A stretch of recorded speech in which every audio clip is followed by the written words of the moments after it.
Peter Carpizzo. Oh my God, look at the meatballs behind me. That's what we had the other day.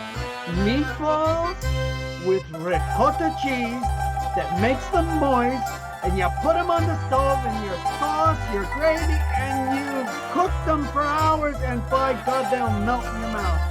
So that's another talk in itself.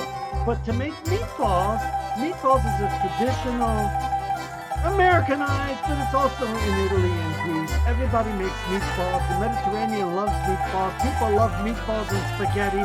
Go to any restaurant, that's what you're going to get. So remember, try this, Google it, and get this recipe. And it's meatballs with ricotta cheese. It's a very simple recipe. This is Peter Carpizzo thanking you again.